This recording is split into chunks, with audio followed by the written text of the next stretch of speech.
चलो चलो चलो चलो लेफ्ट लेफ्ट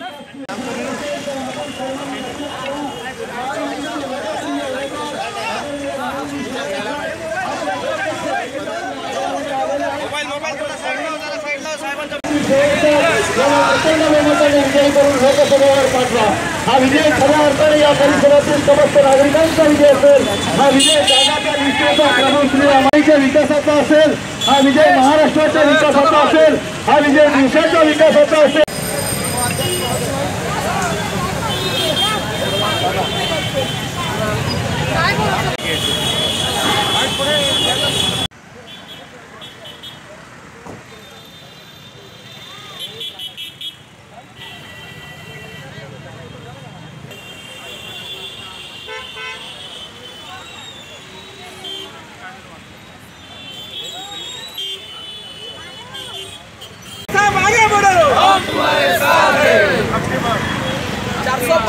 मोदी सरकार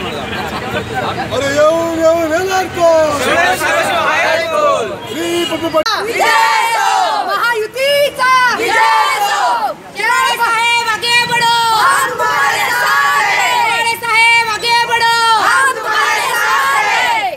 साहेब आगे बढ़ो, हम तुम्हारे साथ हैं। अजित दादा आगे बढ़ो, हम तुम्हारे साथ हैं। महायुतीचा निशाणी आहे, धनुष्यबाण निशाणी वयोवृद्धांची आहे, धनुष्यबाण निशाणी महिलांची आहे, धनुष्यबाण निशाणी त्यागाची, निष्ठेची आणि प्रभू श्रीरामाची आहे। आणि म्हणून आपल्या सर्वांना विनंती आहे की हे पवित्र कार्य तुम्हा आम्हा सर्वांना करायचं आहे। आणि येणाऱ्या माईक माईक माईक इकडे बघा, या साईड हात लावा फुल हात लावा।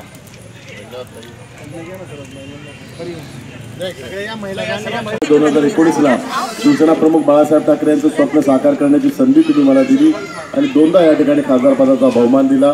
या गेल्या 10 वर्षात दक्षिण मध्य लोकसभा मतदारसंघातील विविध कामं आपण केंद्र सरकार राज्य सरकारच्या माध्यमातून मार्गी लावलेले आहेत। इन्फ्रास्ट्रक्चर असेल, रिडेव्हलपमेंट असेल, हे सगळे विषय, परंतु आरसीएफच्या कर्मचाऱ्यांचा विषय हा आपल्या व्यवस्थापनाच्या दृष्टिकोनातून अत्यंत महत्त्वाचा विषय।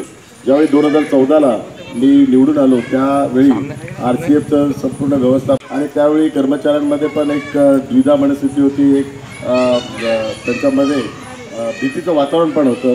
काही जणांनी अफवा पण पसरलं होतं की प्लांट इकडून थळला शिफ्ट करणार त्या संदर्भातला, परंतु वेळोवेळी आपल्या सर्व कर्मचाऱ्यांनी मला त्यावेळी जी माहिती दिली, त्यावेळी स्टँडिंग कमिटी असतील, पार्लमेंटच्या विविध कमिटी आहेत, पार्लमेंटमध्ये आपण तो प्रश्न उपस्थित करून आरसीएफ कशी फायद्यात येऊ शकते याची सगळी माहिती कर्मचाऱ्यांनी मला दिली। त्यामुळे नेहमीच मिनिस्ट्रीकडे आपण फॉलोअप करून मिनिस्ट्रीकडे भांडून ती आरसीएफ कशी फायद्यात येईल त्या दृष्टिकोनातून सर्वतोपरी त्यावेळी प्रयत्न केले। मी पंतप्रधान नरेंद्र मोदीजींचं पण मनपूर्वक आभार मानतो। त्यांची एक दूरदृष्टी होती आणि त्यावेळेचे मिनिस्ट्री जे मंत्री होते त्यांची पण दूरदृष्टी होती आणि त्या दूरदृष्टीतून आरसीएफ तोट्यातली आता फायद्यात त्यांनी नफ्यामध्ये आणलेली आहे।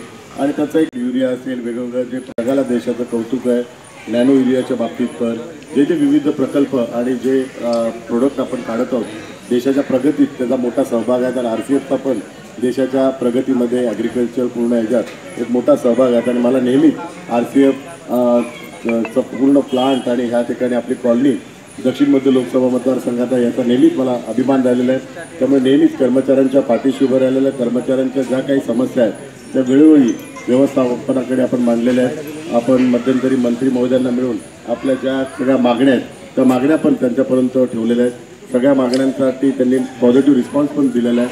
म्हणून ह्या 20 मेला या 2024ची निवडणूक आपल्या सर्वांच्या, आपल्या आरसीएफच्या कर्मचाऱ्यांच्या दृष्टिकोनातून पण अत्यंत महत्त्वाची आहे। कारण पंतप्रधान नरेंद्र मोदीजींच्या नेतृत्वाखालीच आपली प्रगती झालेली आहे। पंतप्रधान नरेंद्र मोदीजींच्या दूरदृष्टीकोनामुळे आपला हा सगळा आणि त्याच्यात दक्षिण मध्य लोकसभा मतदारसंघाचा पण सहभाग असावा। धनुष्यबाणावर बटन दाबून आपण या विकसित भारत, जो विकसित भारतचं जे स्वप्न माननीय पंतप्रधानांनी आपल्यासमोर ठेवलेलं आहे त्या विकसित भारतमध्ये आरसीएफ पण विकसित होण्याचं स्वप्न त्यामध्येच आहे। आरसीएफ विकसित झाला तरच भारत विकसित होणार आहे। आरसीएफचा प्रत्येक कर्मचारी विकसित झाला तरच भारत विकसित होणार आहे। म्हणून या विकसित भारतची यात्रेची सुरुवात ही आपल्या कॉलनीपासून आहे, आपल्या कुटुंबापासून, आपल्या परिवारापासून आहे। आणि त्याकरता शिवसेना प्रमुखांची जी निशाणी आहे धनुष्यबाण त्या धनुष्यबाणावर बटन दाबून आपण या विकसित भारत यात्रेमध्ये सामील व्हा, त्या सहभागी व्हा, साक्षीदार व्हा आणि भागीदार व्हा ही आपल्या सर्वांना विनंती करतो. धन्यवाद. जय हिंद, जय महाराष्ट्र. भारतीय देशामधील सर्व बंधू भगिनी आणि मातांना विनंती आहे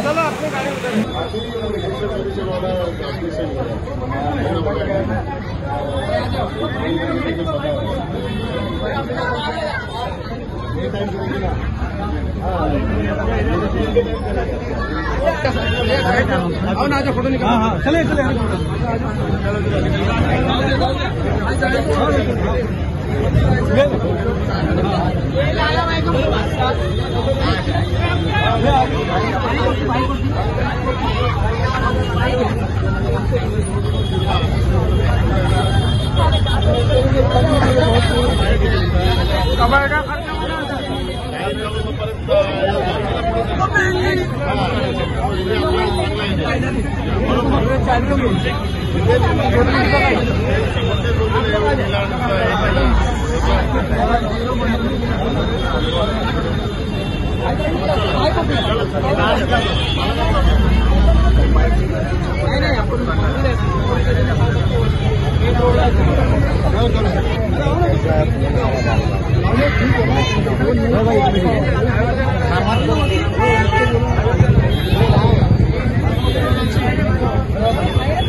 लोग